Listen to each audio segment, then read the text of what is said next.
गीसगढ़ एक ऐसा नाम जिसे सुनते ही आसपास के लोगों के चेहरे पर एक अजीब सा डर छा जाता है।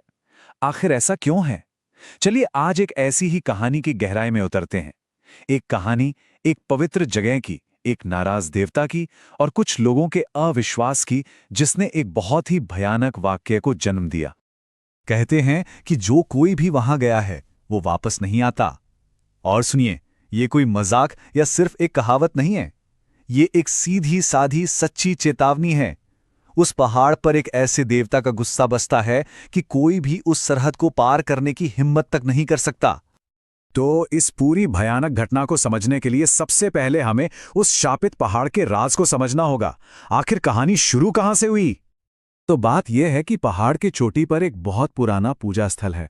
स्थानीय भाषा में लोग उसे चौतरा कहते हैं, मतलब एक छोटा सा साधारण सा चबूतरा। माना जाता है कि यहाँ एक बहुत ही शक्तिशाली देवता का वास है, लेकिन जितनी उनकी शक्ति है उतना ही शक्तिशाली उनका क्रोध भी है।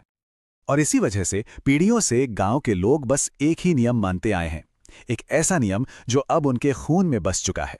और वो नियम क्या है? बस इतना सा, उस पहाड़ से दूर रहो, किसी भी कीमत पर। लेकिन तब क्या होता है जब शहर की जिद, शहर का मॉडर्न सोच गांव की इन सदियों पुरानी मान्यताओं से आकर टकराता है। दिल्ली से दो मेहमान आए थे और उनके लिए ये सारी चेतावनियां, ये डर सिर्फ गांव वालों की कहानियां थीं। उन्हें क्या पता था कि उनकी यही छोटी सी जिज्ञासा एक बहुत बड़ी भयानक त्रासदी को जन्म देने वाली थी। तो कहानी के मेन किरदार कौन हैं? एक हैं अमित और कुसुम, दिल्ली से आए कपल जिन्हें एडवेंचर का, रोमांच का शौक था। और उनके साथ था छोटू, गांव का ही एक लड़का जो गाइड का काम करता था और अपने गांव के चप्पे चप्पे और हर कहानी से वाकिफ था। छोटू ने उन्हें समझाया भी कि पास में एक और खूबसूरत और सबसे जरूरी एक सुरक्षित पहाड़ है, वहां चलते हैं। लेकिन अमित की नजरें वो तो बस एक ही जगह पर गड़ी थी, गीसगढ़ की उसी रहस्यमयी, उसी शापित चोटी पर। उसकी जिद अब एक जुनून बनती जा रही थी।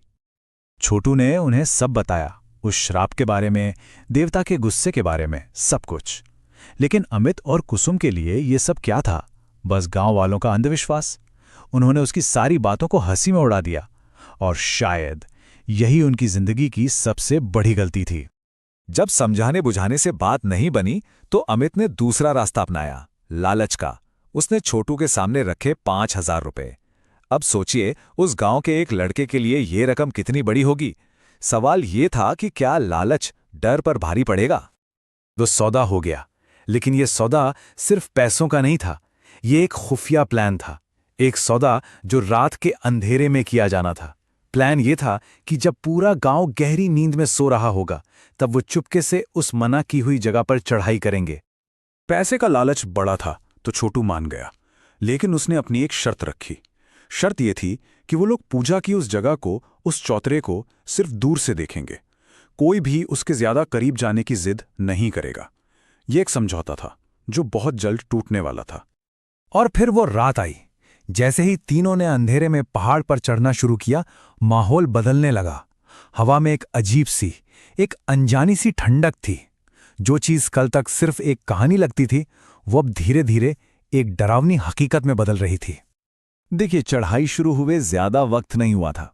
रात के करीब 10 बजे उन्होंने चढ़ना शुरू किया। सब कुछ ठीक लग रहा था, लेकिन सिर्फ 1 घंटे के अंदर 11 बजे उन्हें पहली चेतावनी मिली। एक आवाज, वापस जा। और उसके 15 मिनट बाद ही वो आवाज फिर आई और कुसुम अचानक घने अंधेरे में कहीं गायब हो गई। और फिर 11:30 बजे कुसुम वापस दिखी, लेकिन उस पूजा स्थल के ठीक पीछे एक बहुत ही अजीब ढंग से बैठी हुई। जो पहली आवाज आई थी ना, वापस जा, वो आई तो कुसुम की तरफ से थी, लेकिन वो आवाज एक मर्द की थी, बहुत भारी। कुसुम ने घबराकर कसम खाई कि उसने कुछ नहीं कहा, वो आवाज उसकी थी ही नहीं।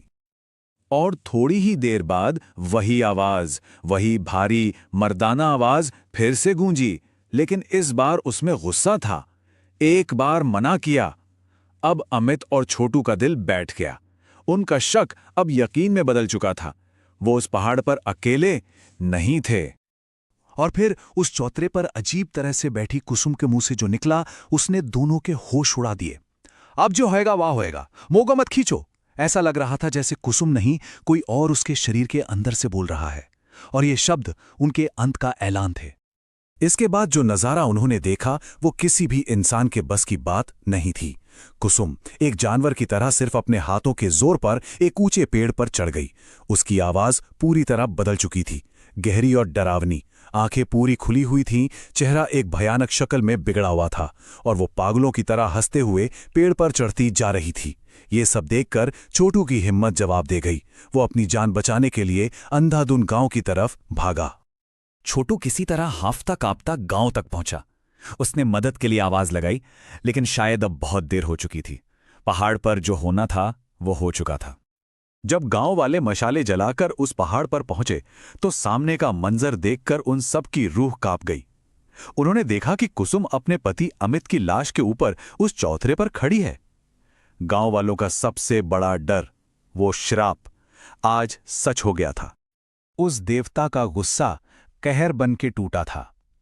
अमित की लाश तो वहीं पूजा स्थल पर मिली। उसकी रीढ़ की हड्डी 2 टुकड़ों में टूटी हुई थी। और कुसुम की लाश अगले दिन मिली, गांव के एक कुएं के अंदर एक बीम से लटकी हुई।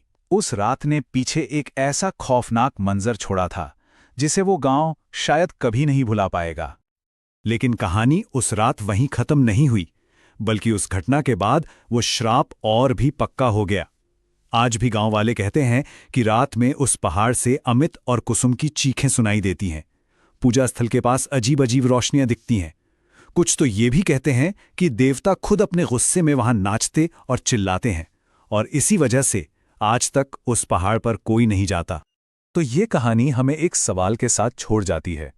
क्या कुछ पुरानी बातें, कुछ किंवदंतियां सिर्फ कहानियां नहीं होती? और क्या होता है जब हमारा आज का जमाना, हमारी जिद उन प्राचीन ताकतों से टकराती है जिन्हें हम समझ नहीं पाते?